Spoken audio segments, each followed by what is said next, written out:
بسم اللہ الرحمن الرحیم۔ حضرت عیسیٰ علیہ السلام کے آسمان پر اٹھا لیے جانے کے بعد عیسائیوں کا حال بے حد خراب اور نہایت ابتر ہو گیا۔ لوگ بت پرستی کرنے لگے اور دوسروں کو بھی بت پرستی پر مجبور کرنے لگے۔ خصوصاً ان کا ایک بادشاہ دقیانوس تو اس قدر ظالم تھا کہ جو شخص بت پرستی سے انکار کرتا تھا یہ اس کو قتل کر ڈالتا تھا۔ اصحاب کہف کون تھے؟ اصحاب کہف شہر افسوس کے شرفاء تھے جو بادشاہ کے معزز درباری بھی تھے، مگر یہ لوگ صاحب ایمان اور بت پرستی سے انتہائی بیزار تھے۔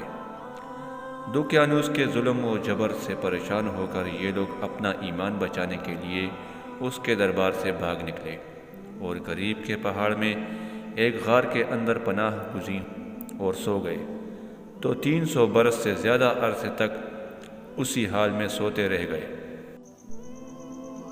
دقیانوس نے جب ان لوگوں کو تلاش کرایا اور اس کو معلوم ہوا کہ یہ لوگ غار کے اندر ہیں تو وہ بے حد ناراض ہوا اور فرط غیظ و غضب میں یہ حکم دے دیا کہ غار کو ایک سنگین دیوار اٹھا کر بند کر دیا جائے تاکہ یہ لوگ اسی میں رہ کر مر جائیں اور وہی غار ان لوگوں کی قبر بن جائے۔ مگر دقیانوس نے جس شخص کے سپرد یہ کام کیا تھا وہ بہت ہی نیک دل اور صاحب ایمان آدمی تھا۔ اس نے اصحاب کہف کے نام، ان کی تعداد اور ان کا پورا واقعہ ایک تختی پر کندہ کرا کر تانبے کے صندوق کے اندر رکھ کر دیوار کی بنیاد میں رکھ دیا اور اسی طرح کی ایک تختی شاہی خزانہ میں بھی محفوظ کرا دی۔ کچھ دنوں کے بعد دقیانوس بادشاہ مر گیا اور سلطنتیں بدلتی رہیں، یہاں تک کہ ایک نیک دل اور انصاف پرور بادشاہ جس کا نام بیدروس تھا تخت نشین ہوا، جس نے 68 سال تک بہت شان و شوکت کے ساتھ حکومت کی۔ اس کے دور میں مذہبی فرقہ بندی شروع ہو گئی اور بعض لوگ مرنے کے بعد اٹھنے اور قیامت کا انکار کرنے لگے۔ قوم کا یہ حال دیکھ کر بادشاہ رنج و غم میں ڈوب گیا اور وہ تنہائی میں ایک مکان کے اندر بند ہو کر خداوند قدوس عز و جل کے دربار میں نہایت بے قراری کے ساتھ گریہ وزاری کر کے دعائیں مانگنے لگا۔ یا اللہ عز و جل کوئی ایسی نشانی دے تاکہ لوگوں کو مرنے کے بعد زندہ ہو کر اٹھنے اور قیامت کا یقین ہو جائے۔ بادشاہ کی یہ دعا قبول ہو گئی اور اچانک بکریوں کے ایک چرواہے نے اپنی بکریوں کو ٹہرانے کے لیے اسی غار کو منتخب کیا اور دیوار کو گرا دیا۔ دیوار گرتے ہی لوگوں پر ایسی ہیبت و دہشت سوار ہو گئی کہ دیوار گرانے والے لرزہ برندام ہو کر وہاں سے بھاگ گئے۔ اصحاب کہف بحکم الہی اپنی نیند سے بیدار ہو کر اٹھ بیٹھے اور ایک دوسرے سے سلام و کلام میں مشغول ہو گئے اور نماز بھی ادا کر لی۔ جب ان لوگوں کو بھوک لگی تو ان لوگوں نے اپنے ایک ساتھی یملیخا سے کہا کہ تم بازار جا کر کچھ کھانا لاؤ، نہایت خاموشی سے یہ بھی معلوم کرو کہ دقیانوس ہم لوگوں کے بارے میں کیا ارادہ رکھتا ہے۔ یملیخا غار سے نکل کر بازار گئے اور یہ دیکھ کر حیران رہ گئے کہ شہر میں ہر طرف اسلام کا چرچا ہے اور لوگ اعلانیہ حضرت عیسیٰ علیہ السلام کا کلمہ پڑھ رہے ہیں۔ یملیخا یہ منظر دیکھ کر محو حیرت ہو گئے کہ الہی یہ ماجرا کیا ہے کہ اس شہر میں تو ایمان و اسلام کا نام لینا بھی جرم تھا، آج یہ انقلاب کہاں سے اور کیوں کرا گیا؟ پھر یہ ایک نان بائی کی دکان پر کھانا لینے گئے اور دقیانوسی زمانے کا روپیہ دکاندار کو دیا جس کا چلن بند ہو چکا تھا، بلکہ کوئی اس سکہ کا دیکھنے والا بھی باقی نہیں رہ گیا تھا۔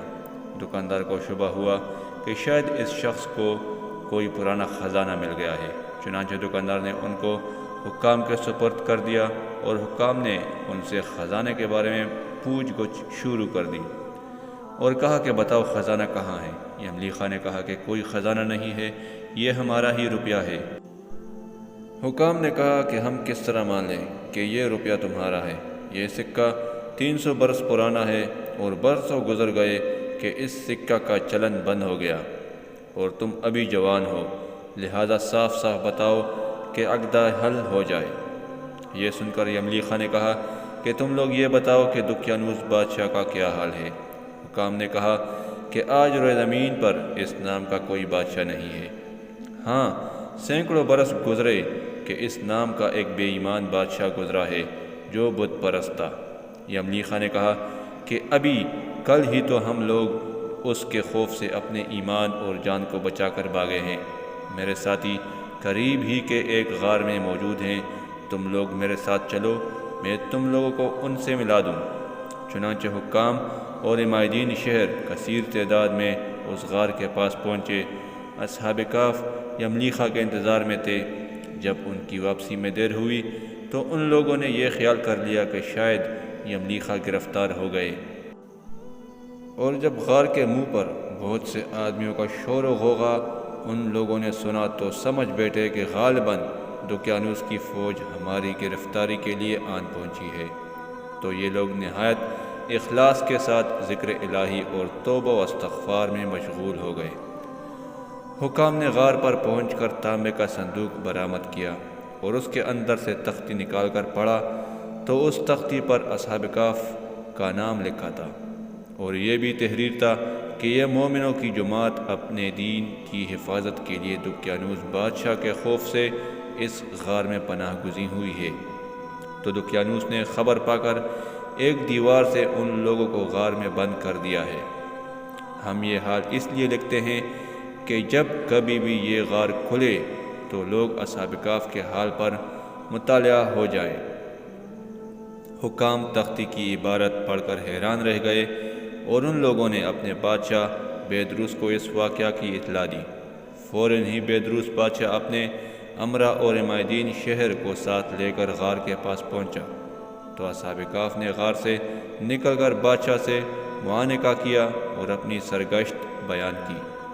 بیدروس بادشاہ سجدہ میں گر کر خداوند قدوس کا شکر ادا کرنے لگا کہ میری دعا قبول ہو گئی۔ اللہ تعالیٰ نے ایسی نشانی ظاہر کر دی جس سے موت کے بعد زندہ ہو کر اٹھنے کا ہر شخص کو یقین ہو گیا۔ اصحاب کہف بادشاہ کو دعائیں دینے لگے کہ اللہ تعالیٰ تیری بادشاہی کی حفاظت فرمائے، اب ہم تمہیں اللہ کے سپرد کرتے ہیں۔ پھر اصحاب کہف نے السلام علیکم کہا اور غار کے اندر چلے گئے اور سو گئے، اور اسی حالت میں اللہ تعالیٰ نے ان لوگوں کو وفات دے دی۔ بادشاہ بیدروس نے سال کی لکڑی کا صندوق بنوا کر اصحاب کہف کی مقدس لاشوں کو اس میں رکھوا دیا، اور اللہ تعالیٰ نے اصحاب کہف کا ایسا رعب لوگوں کے دلوں میں پیدا کر دیا کہ کسی کی یہ مجال نہیں کہ غار کے منہ تک جا سکے۔ اس طرح اصحاب کہف کی لاشوں کی حفاظت کا اللہ تعالیٰ نے سامان کر دیا۔ پھر بیدروس بادشاہ نے غار کے منہ پر ایک مسجد بنوا دی، اور سالانہ ایک دن مقرر کر دیا کہ تمام شہر والے اس دن عید کی طرح زیارت کے لیے آیا کریں۔ دوستو، اگر ویڈیو اچھی لگی ہو تو ویڈیو کو لائک کر دیں اور چینل کو سبسکرائب کر لیں تاکہ ہر آنے والی نئی ویڈیو کی نوٹیفیکیشن آپ کو بر وقت ملے۔